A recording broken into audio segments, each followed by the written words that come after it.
اس لیے کہ میں اس وقت مخاطب ہوں مسلمانوں سے. اگر غیر مسلموں سے خطاب ہوتا تو ان کو ہم کہتے اسلام میں داخل ہو جاؤ، مکمل کا لفظ استعمال نہ کرتے، کیونکہ وہ تو مکمل باہر ہیں. لیکن ظاہر ہے جب مسلمانوں سے خطاب ہوگا تو ہم یوں کہیں گے کہ مکمل داخل ہو جاؤ. داخل تو پہلے سے ہوئے ہوئے ہیں. آج کل اسلام میں داخل کے بجائے نکالنے کا زیادہ ٹرینڈ چل پڑا ہے. ابن انشا ایک مزاحیہ گزرا ہے،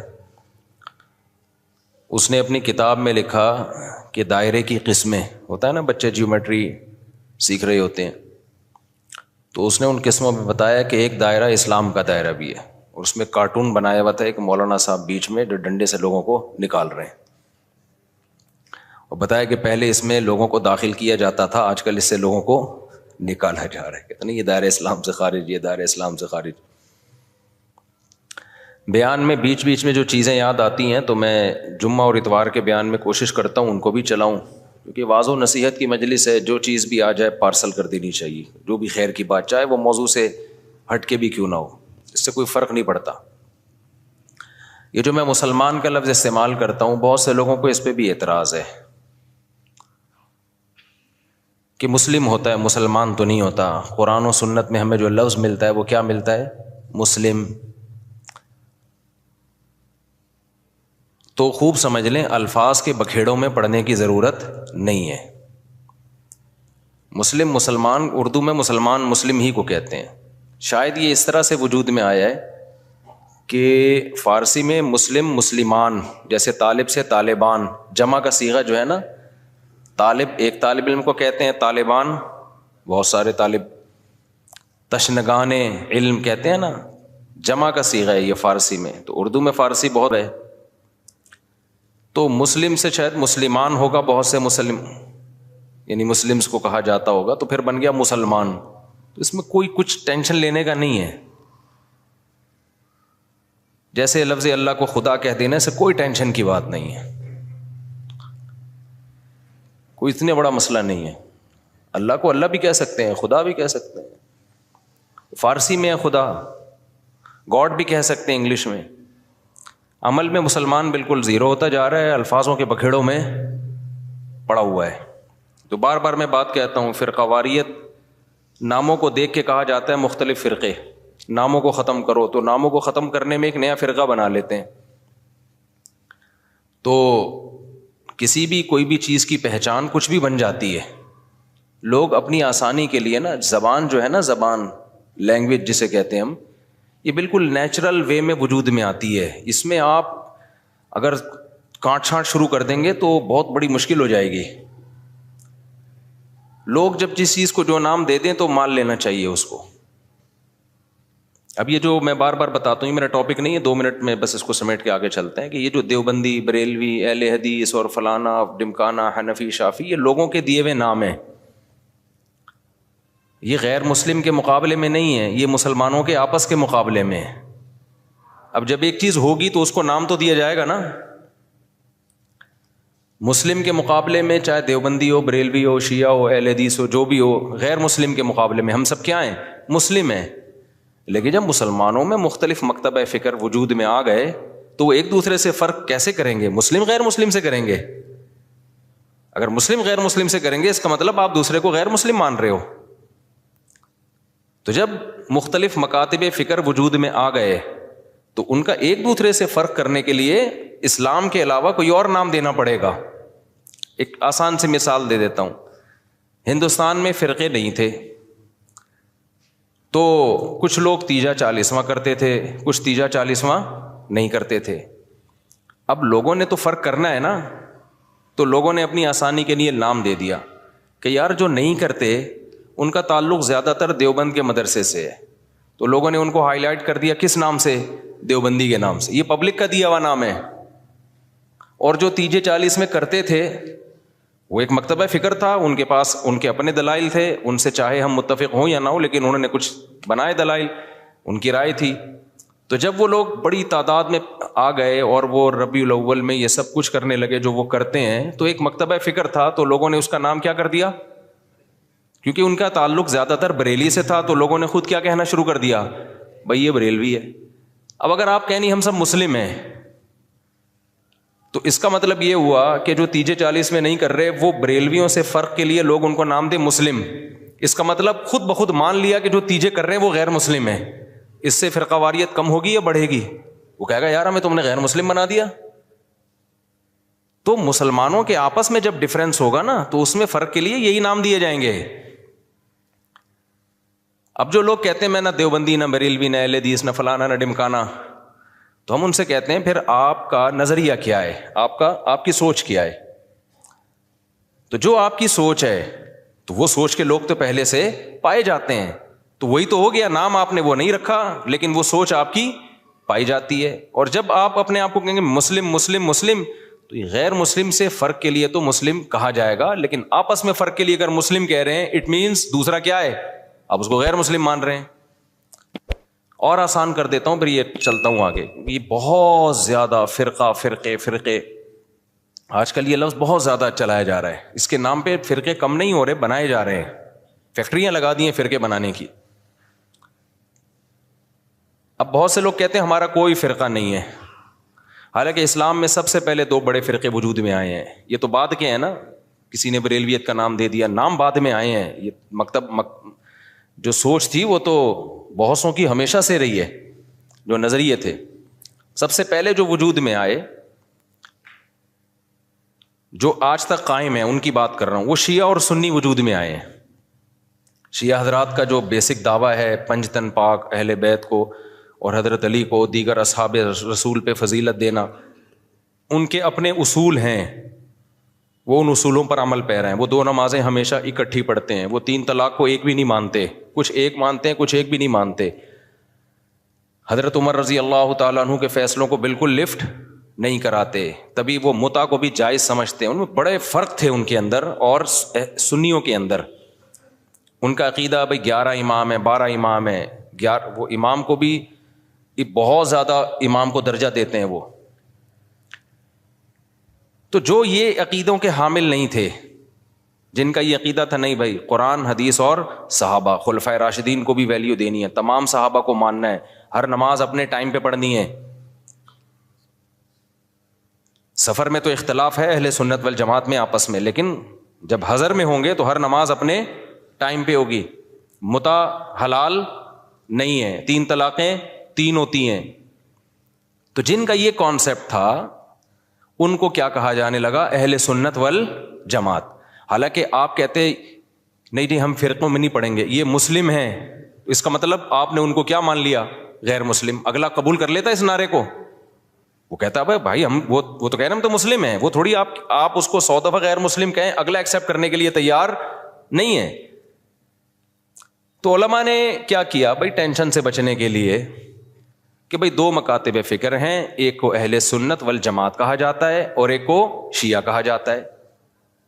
پھر اہل سنت والجماعت کو شارٹ فارم میں سنی کہا جانے لگا۔ میں نے کہا نا زبان جو ہے وہ پرواہ نہیں کرتی ہے، زبان آٹومیٹیکلی وجود میں آتی ہے، لوگ جس چیز میں آسانی دیکھتے ہیں اس کو خود وضع کرتے ہیں۔ جو زبان کے الفاظ ہیں ان کو وضع کسی ادارے میں نہیں کیا جاتا، وہ آٹومیٹیکلی لوگوں کی زبان پہ۔ ابھی آج کے نا پروگرام تو بڑھ گیا، چل رہا ہے نا مارکیٹ میں، اب یہ کسی نے بیٹھ کے بنایا ہے، اب ہر جگہ یہ وڑ گیا کا لفظ، اب اصل وڑ گیا کہ جو بھی مطلب ہوں، اصل وڑ گیا۔ مجھے کل کسی نے کہا یہ وڑ گیا بہت برا لفظ ہے، اس کا تو یہ مطلب ہے، اس کا تو وہ مطلب ہے، یہ وڑ گیا کا لفظ۔ میں نے کہا جو بھی مطلب ہے ابھی یہ نہیں ہے، ابھی وہ مطلب ہے جو مارکیٹ میں چل رہا ہے۔ وڑ گیا کا مطلب بیڑا غرق ہو گیا پروگرام کا۔ اچھا چھالیاں بھی آ گئی، میم سے بہت آ رہی ہیں، پروگرام تو بڑھ گیا۔ میں شہد لینے گیا تو میں چٹان کے اوپر چڑھا ہوا تھا نا، بہت ہائٹ پہ، ایک یعنی 1000 فٹ بلندی پہ شہد کے لیے میں بلوچستان کے پہاڑ پہ چڑھا۔ شہد کا چھتا میں نے کہا اپنے ہاتھوں سے کاٹوں گا میں، شوق ہے ہمیں اس طرح کی حرکتوں کا۔ اب بہت اوپر ہم چڑھ گئے، پھسلنے کا خطرہ تھا، دھڑام سے نیچے آتا، تو جب چھتا کاٹ رہا تھا میں نے کہا ایسا نہ ہو کہ پروگرام تو وڑ نہ جائے، کہیں پاؤں پھسلے اور پروگرام لوگ کہیں پروگرام تو وڑ گیا، کیونکہ ویڈیو بھی بن رہی تھی۔ تو اب آپ لوگوں کو سمجھاؤ نہیں وڑ گیا ایکچولی بہت اس کے برے معنی ہیں اور فلانا ہے. او بھائی کسی کا ذہن اس برے معنی کی طرف نہیں جا رہا. تو زبان بالکل نیچرل وے میں وجود میں آتی ہے اور اس کو جیسی ہے ویسے ہی رہنے دینا چاہیے, اس کو چینج نہیں کیا جا سکتا. تو اب بالکل ایسا ہی ہے کہ جو اہل سنت والجماعت تھے, شارٹ میں لوگوں نے ان کو کیا کہنا شروع کر دیا, سنی. اب آپ یہ کہیں میرا کوئی فرقہ نہیں ہے, میں کسی فرقے کو نہیں مانتا, میں صرف مسلمان ہوں, تو لوگ آپ سے پوچھیں گے کہ بھائی آپ شیعہ ہو یا سنی ہو. وہ کہ میں شیعہ سنی کو نہیں مانتا, میں مسلم ہوں. میں کیا ہوں؟ خالص مسلم. تو اگلا پوچھے گا نا کہ آپ کے عقیدے کیا ہیں, آپ حضرت علی کو دیگر صحابہ پہ فضیلت دیتے ہو, آپ متع کو جائز سمجھتے ہو؟ وہ کہیں نہیں. اسے کہا جائے آپ ہر وقت 2 نمازیں اکٹھے کرنے کے قائل ہو, ظہر ہمیشہ جیسے شیعہ لوگ پڑھتے ہیں؟ وہ کہے گا نہیں. تو اسی کو تو سنی کہا جاتا ہے جو یہ کام نہیں کرتے. آپ سب صحابہ کو مانتے ہو؟ ہاں جی مانتا ہوں. تو یہی تو سنی ہے, انہی کو تو سنی کہتے ہیں. کہ نہیں میں سنی نہیں, میں مسلم ہوں. تو بھائی جو عقیدے آپ کے ہیں ان شارٹ اس کو سنی کہا جاتا ہے. تو اس میں کیا تکلف ہے منہ سے پھوٹ دو کہ میں سنی ہوں؟ مان رہے ہو انہی عقیدوں کو, تو اسی کے تو لوگوں نے آسانی کے لیے ان شارٹ کیا کہنا شروع کر دیا, سنی کہنا شروع کر دیا. اب آپ اس لیے نہیں کہہ رہے اپنے آپ کو سنی کہ میں فرقے کی چھاپ نہیں لگانا چاہتا. بھائی چھاپ لگانا چاہو یا نہیں چاہو, پبلک جو ان عقیدوں کا حامل ہوتا ہے پبلک اس کو سنی ہی سمجھتی ہے. تو آپ بول دو میں سنی ہوں, کچھ نہیں ہوتا اس سے, کوئی قیامت نہیں آ جائے گی. ایسے موقع پہ بلا وجہ نہیں چیختے پھرو کہ میں سنی ہوں, میں فلانا ہوں, میں ڈمکانا ہوں, میں یوں ہوں. جب ضرورت پڑے تو کہا جا رہا ہے نا, بلا وجہ تھوڑی ہائی لائٹ کیا جا رہا ہے. اور آسان مثال, بر صغیر میں جب احمد رضا خان بریلوی آئے اور انہوں نے وہ بہت زیادہ اس کا پرچار کیا, خاص جو ان کے مخصوص عقائد تھے وہ صحیح تھے غلط تھے, اس پہ بحث میں تو میں جا ہی نہیں رہا. اس کے بعد ایک خاص مکتبہ فکر وجود میں آیا کہ بھائی ربیع الاول کو عید کا دن کہنا ہے اور تیجا کرنا ہے, 40واں کرنا ہے, جو بھی کر رہے ہیں وہ ایکٹیویٹیز. اب کیا ہوا کہ جب یہ ایکٹیویٹیز بڑھی ہیں تو لوگوں نے کہا یہ والے جو لوگ ہیں نا, کچھ لوگ یہ چیزوں کو مانتے ہیں اور کچھ لوگ ان چیزوں کو بولو نہیں مانتے. تو لوگوں نے جو نہیں مانتے تھے ان کو دیوبندی کہنا شروع کر دیا, جیسے ہم لوگ نہیں مانتے, ہمارے اکابر بھی نہیں مانتے تھے. تو لوگوں نے کہا کہ یار یہ جو مکتبہ فکر ہے نا, ان کا تعلق زیادہ تانے بانے ان کے دیوبند مدرسے سے جا کے ملتے ہیں. تو چاہے اب تانے بانے دیوبند سے ملیں یا نہ ملیں, بر صغیر میں صرف دیوبند کا مدرسہ تھوڑی تھا, لاکھوں ہزاروں مدرسے تھے. چاہے جس مدرسے سے بھی فارغ ہو, چاہے وہ دیوبند کا نہ بھی ہو, پبلک نے اس کو کیا کہنا ہے, دیوبندی. کیونکہ پبلک آسانی دیکھ رہی ہے نا, آسانی دیکھ رہی ہے, اس کی ڈیپ میں نہیں جاتی, زبان میں نہیں اتنی ڈیپ میں جایا جاتا. لوگ کہتے ہیں یار ان شارٹ بتاؤ کیا ہو تم. اور جو لوگ یہ کام کر رہے تھے ان کو پبلک نے کیا کہنا شروع کر دیا, بھائی بریلوی کہنا شروع کر دیا. اب آپ کے ہاں کوئی بندہ رشتہ لے کر آیا اپنی بیٹی, آپ کی بیٹی کے لیے, بیٹھا ہوا ہے سامنے, چائے رکھ دیا آپ نے, ڈبو کے بھی نہیں کھا رہا, اس کو پتا ہے رشتہ ٹوٹنے کا خطرہ ہوتا ہے, ایٹیٹیوڈ کے خلاف ہے یہ ڈبو کے کھانا نا, تمیز سے بیٹھا ہوا ہے. آپ لوگ کیا تھے کہ آپ تیجا بھی کرتے ہیں, 40واں بھی کرتے ہیں, عرس بھی مناتے ہیں, قوالیوں میں بھی جاتے ہیں. آپ کا ایک یہ سوچ ہے, آپ کو رشتہ اسی قسم کا چاہیے. میں سمجھا پا رہا ہوں, ادھر توجہ میری طرف. آپ کو رشتہ چاہیے اسی مزاج کا. تو آپ لڑکے سے ان شارٹ کیا پوچھو گے کہ آپ مسلم ہو یا غیر مسلم, یہ پوچھو گے؟ اگر آپ نے پوچھ لیا کہ بیٹا آپ ہمارا کوئی فرقہ ورقہ نہیں ہے, ہم دیکھنا چاہتے ہیں آپ کی سوچ کیا ہے, ہم صرف مسلم ہیں, تو بیٹا آپ مسلم ہو یا غیر مسلم. وہ کیا کہے گا, میں کوئی ہندو عیسائی چمار لگ رہا ہوں آپ کو؟ وہ شرم نہیں آتی آپ کس طرح کے سوال پوچھ رہے ہیں مجھ سے؟ بولو نا کیا ہو گیا, یہی کہے گا نا وہ جواب میں کہیں دیکھو بیٹا ہم فرقوں کو تو مانتے نہیں, ہم تو یہ مانتے نہیں دیوبندی, بریلوی, اہل حدیث اور شیعہ سنی. بیٹا یہ سب چیزیں یہ تو منجن ہے, منجن. یہ کیا ہے؟ یہ فرقوں کے منجن ہیں. بیٹا ہم سمپل مسلمان ہیں, آپ بتاؤ کیا ہو, آپ مسلمان ہو یا نہیں؟ اگلا کہے گا انکل ختنے دکھا دوں کیا میں آپ کو, میں مسلمان ہوں تو مسلمان گھرانے میں آیا ہوں نا. کس طرح کی باتیں کر رہے ہیں آپ بھی مسلمان ہیں, ہم بھی مسلمان ہیں. تو اب آپ یہ بتائیں کہ مسلمانوں میں آپ کا مکتبہ فکر کیا ہے, کس سوچ کے حامل ہیں آپ کی سوچ کیا ہے, آپ کے اصول اور ضابطے کیا ہیں؟ آپ تیجے 40 میں کرتے ہیں؟ کہے گا ہاں بیٹا. آپ عرس پہ جاتے ہیں؟ ہاں بیٹا. آپ نبی کو حاضر ناظر سمجھتے ہیں؟ ہاں بیٹا. اچھا تو آپ بول دیں نا منہ سے ان شارٹ کے ہم بریلوی ہیں, گھنٹہ میرا پی گئے آپ بیٹھ کے. اور لڑکی والے بھی لڑکے سے یہ پوچھیں گے کہ بیٹا ان شارٹ آپ بتاؤ. اچھا لڑکا الٹے سوال پوچھ رہے ہیں, آپ مسلم ہیں؟ میں صرف مسلم ہوں, آپ بتائیں مسلم ہیں. وہ دیں گے رشتہ؟ بولے پتہ نہیں کس قسم کا آدمی, ہم کہتے ہندو لگ رہے ہیں ہم تجھے شکل سے کیا. تو وہ بھی ان شارٹ پوچھیں گے بیٹا آپ دو بڑے مکتب فکر بر صغیر میں چل رہے ہیں, کچھ تیجے 40 میں کو مانتے ہیں, کچھ تیجے 40 میں کو نہیں مانتے. تو جو نہیں مانتے ان کو دیوبندی کہا جاتا ہے. لوگوں نے اپنی آسانی کے لیے نام دیا اور سوسائٹی نے اس کو ایکسیپٹ کر لیا اس نام کو, اور جو کرتے ہیں ان کو بریلوی کہا جاتا ہے. تو ان شارٹ آپ بتا دو کہ آپ دیوبندی ہو یا بریلوی ہو. وہ اگر کہتے میں بریلوی, چل بھائی ٹھیک, رشتہ ڈن ڈنا ڈن. اگر وہ کہتے کہ میں دیوبندی ہوں تو بھائی پتلی گلی سے نکلو. سمجھ رہے ہو؟ ناموں کی بات کر رہا ہوں میں.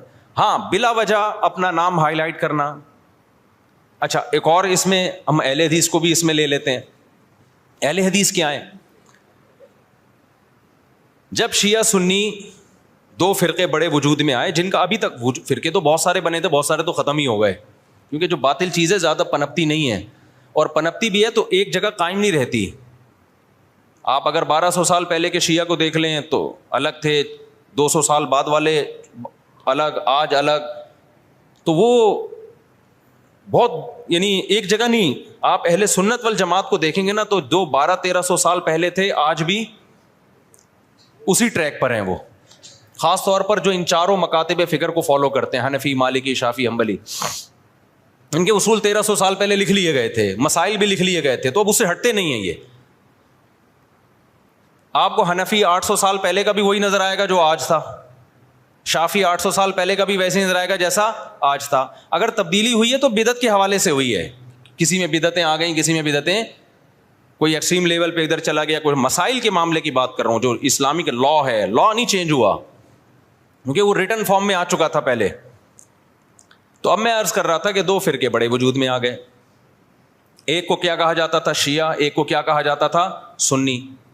تو سنیوں کا جو اصول اور ضابطہ تھا وہ یہ تھا کہ قرآن سے مسئلہ دیکھا جائے, پھر نبی صلی اللہ علیہ وسلم کی صحیح احادیث سے, اس کے بعد صحابہ. تو انہوں نے اس اصول کو سامنے رکھ کے ریسرچ کی, اور باقاعدہ جیسے حدیث کو ریٹن فارم میں محدثین لے کر آئے کہ بھئی اب سینہ بسینہ کب تک چلے گی, اس کو ریٹن فارم میں لے کر آؤ, کتابیں لکھو, ضائع ہو سکتا ہے علم. تو اسی طرح جو مسائل تھے, یہ جائز ہے, یہ ناجائز ہے, یہ مکروہ ہے, یہ حرام ہے, یہ مکروہ تنزیہ ہے, فلاں کام کرنے سے سدا صاحب واجب ہوتا ہے, فلاں غلطی کرو تو سدا صاحب نہیں پوری نماز ہی لوٹانی پڑے گی, ہزاروں مسائل تھے نا. تو ائمہ کرام نے اجتہاد کیا اور مسائل کو ریٹن فارم میں لانا شروع کیا. تو جو اہل سنت والجماعت تھے وہ ان کے 4 مکاتب فکر وجود میں آئے. جو کام امام ابو حنیفہ نے کیا, اس کام سے جو متاثر ہوئے اور اس طریقے کو جنہوں نے فالو کیا ان کو کیا کہا جانے لگا؟ حنفی. اور جنہوں نے امام شافعی کو فالو کیا ان کو کیا کہا جانے لگا؟ بولتے کیوں نہیں؟ شافعی. اب آپ بتاؤ جو امام شافعی کو فالو کرتے ان کو اگر ہم مسلم کہتے کہ نہیں حنفی شافعی کچھ نہیں ہوتا, یہ مسلم ہے, اس کا مطلب شافعی اگر مسلم ہے تو حنفی بھی غیر مسلم ہے؟ نہیں آئی میرا خیال ہے بات سمجھ. تو یہ نام صحیح ہوتا؟ جنہوں نے امام مالک کو فالو کیا ان کو کیا کہا جانے لگا؟ مالکی. جنہوں نے امام احمد کو فالو کیا انہوں کے کیا کہا جانے لگا؟ حنبلی, جیسے کہ سعودی عرب میں. تو اللہ کا کرنا ایسا ہوا کہ یہ 4 اماموں کا فقہی دنیا میں چلا ہے صدیوں. بہت سارے مسائل میں ان میں اتفاق تھا. کچھ مسائل ایسے تھے کہ 2 امام ایک طرف, 2 دوسری طرف, کچھ میں 3 ایک طرف, ایک طرف. تو جو اختلافی تھے وہ اب اختلافی رہ گئے ہمیشہ کے لیے, جو اتفاقی تھے وہ کیا بن گئے؟ اتفاقی بن گئے. اب جو اختلافی تھے تو علماء نے کہا کہ بھائی چونکہ اتنے بڑے بڑے ائمہ نے ریسرچ کا کام کیا ہے, یہ اختلاف اب حل نہیں ہو سکا. جیسے رفع الیدین کا مسئلہ اختلافی بن گیا, امام کے پیچھے آمین زور سے کہنی آہستہ کہنی ہے, یہ کیا بن گیا؟ اختلافی. ہاتھ یہاں باندھنے یہاں باندھنے, یہ ذہن میں رکھے سینے پہ ہاتھ باندھنا کسی مجتہد سے منقول نہیں ہے، بلکہ سعودی عرب کے ایک عالم کا بھی کلپ بھی آیا، انہوں نے کہا یہ مکروہ عمل ہے سینے پہ ہاتھ باندھنا، کیونکہ اس بارے میں صحیح حدیث موجود نہیں ہے. تو وہ اگر میں کہتا نا ہندوستان کے کسی عالم کا، تو پھر لوگ کہتے ہیں نہیں یہ تو مانتے ہی نہیں حدیثوں کو، حالانکہ غلط بات ہے، کیوں نہیں مانتے بھائی. لیکن سعودیہ کے، تبھی آپ نے ائمہ حرمین کو بھی دیکھا ہوگا سینے پہ ہاتھ نہیں باندھتے، وہ بھی نیچے ہاتھ باندھتے. تو چاروں اماموں میں کسی کے ناف کے اوپر ہے، کسی کے ناف کے تھوڑا سا اوپر، کسی کا ناف کے بالکل اوپر. ایسا چاروں میں سے کسی کی ریسرچ نہیں ہے کہ سینے پہ ہاتھ باندھے جائیں، یہاں یوں کر کے ہاتھ باندھے جائیں.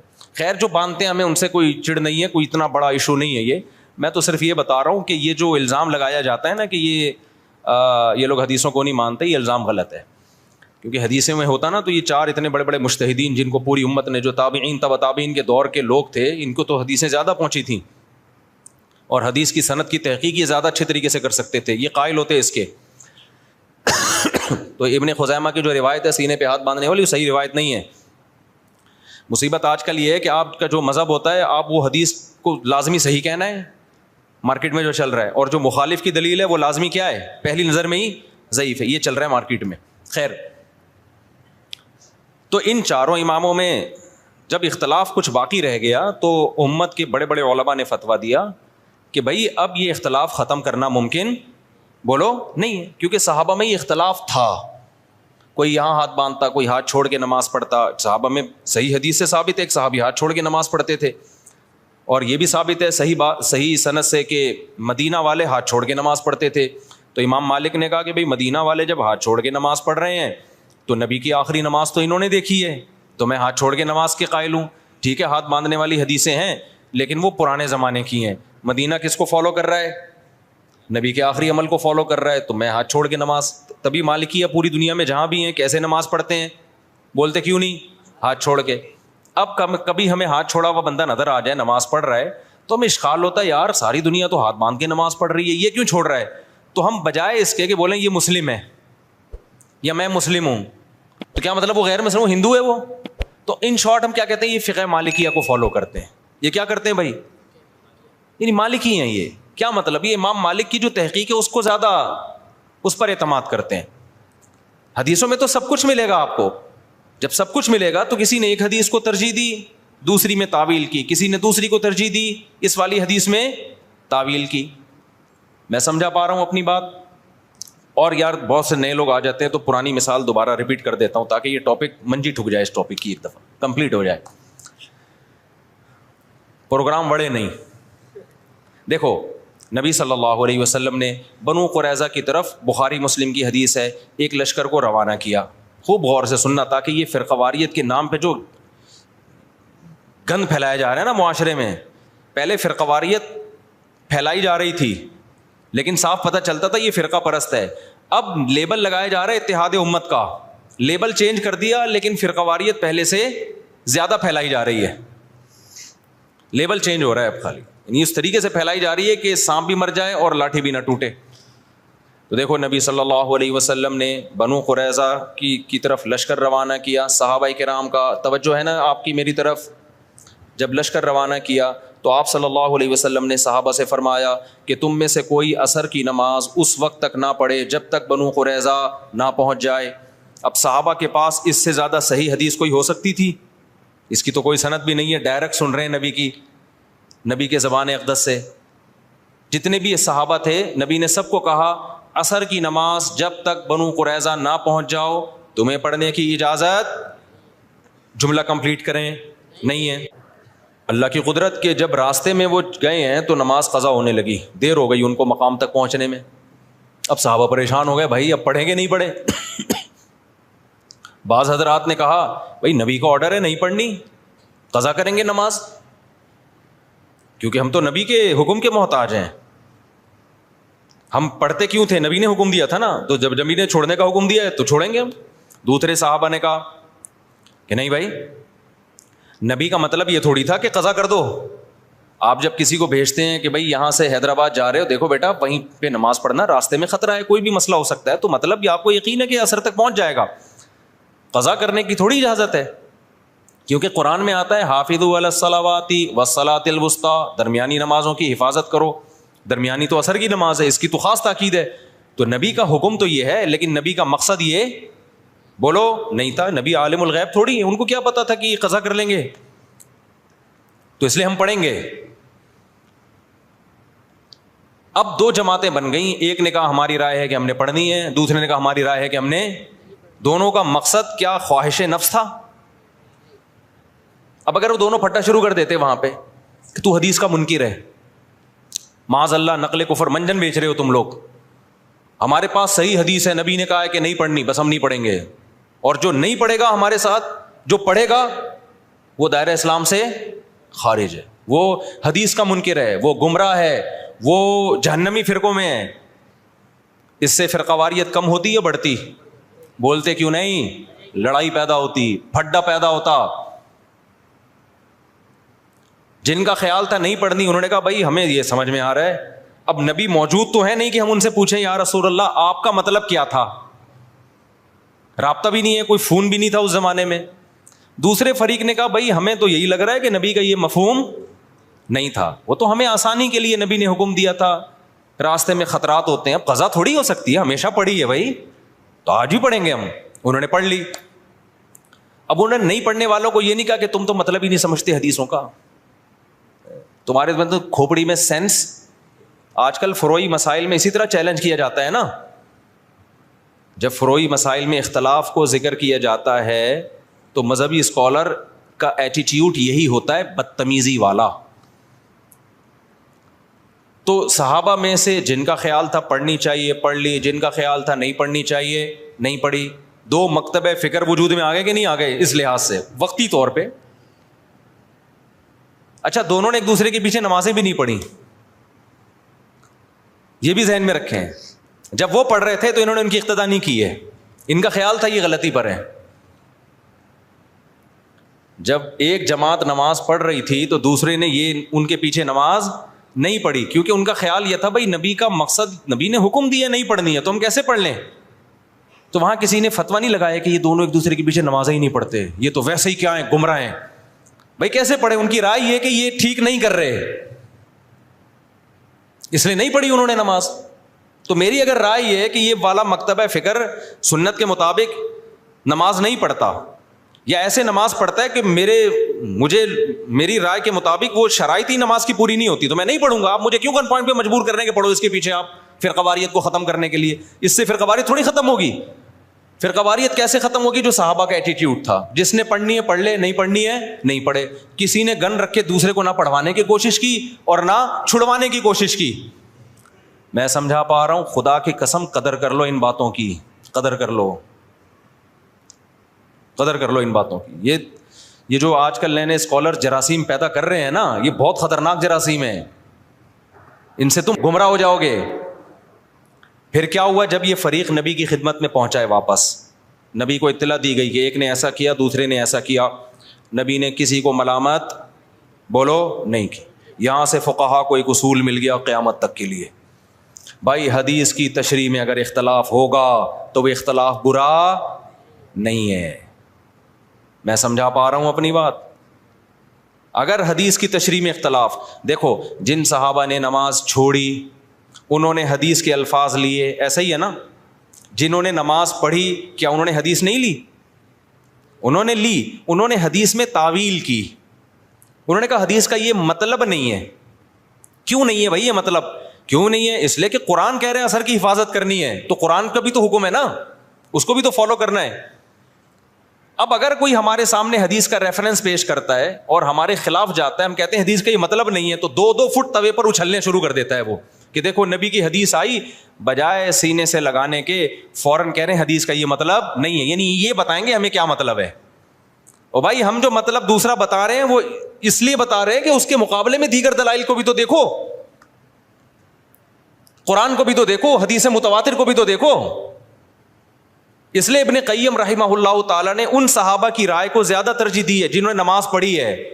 انہوں نے کہا انہوں نے کیا کیا ہے کہ حدیث کا ایسا مفہوم بیان کیا کہ وہ حدیث دیگر حدیثوں سے اور قرآن کی آیتوں سے میچ کر گئی ہے. وہ زیادہ ان کا مذہب ثواب سے سواد والا ثواب یعنی درستگی کے زیادہ قریب تھا. تو یہی امام حنیفہ کا اصول ہے کہ جب بھی کوئی حدیث آتی ہے چاہے صحیح حدیث ہو, وہ قرآن اور احادیث مشہورہ متواترہ پہ پیش کرتے ہیں. اگر اس کے موافق ہے تو ٹھیک ہے, نہیں ہے تو اس میں تعویل کر دیتے ہیں. تو یہ اس حدیث سے ہمیں زندگی بھر کے لیے ایک اصول پتہ چل گیا. بھائی قرآن و سنت میں اگر نیت اللہ رسول کی ماننی ہے, دائیں بائیں جانا مقصد نہیں ہے, اپنی خواہشات کی پیروی مقصود نہیں ہے, تو پھر اگر حدیث کی تشریح میں اختلاف ہوگا تو وہ اختلاف برا نہیں ہے, اور اس کی بیس پہ نہ انسان جہنم میں جاتا ہے, بلکہ اس کی بیس پہ ہوتا کیا ہے, نبی کا حکم صحیح حدیث موجود ہے, اذا اجتہد المجتہد, جب کوئی اجتہاد کرتا ہے, مجتہد عام آدمی نہیں, مجتہد اجتہاد کرتا ہے, فإن اخطأ فلہ اجر, غلطی کرے گا پھر بھی اجر ملے گا, وإن اصاب فلہ اجران, درست نتیجے تک پہنچے گا 2 اجر ملیں گے اس کو. ہم کہتے ہیں دونوں صحابہ میں سے ایک نے صحیح کیا دوسرے نے غلط کیا, لیکن جس نے غلط بھی کیا نیت ٹھیک تھی ان کی, ان کو یہی سمجھ میں آیا تو غلط کے باوجود ان کو اجر ملا, اور جنہوں نے صحیح کیا تو ان کو کتنے اجر ملے, بولو 2 اجر ملے. لیکن اتنی بات ثابت ہو گئی کہ نہ انہوں نے ان پہ طعنہ تشنیع طنز کیا, نہ انہوں نے ان پہ طنز کیا. اب ہوا یہ کہ چاروں اماموں نے جب اجتہاد کیا تو اس کے نتیجے میں بھی یہی ہوا ہے کہ بہت سے مسائل میں آپس میں کیا ہو گیا, اتفاق.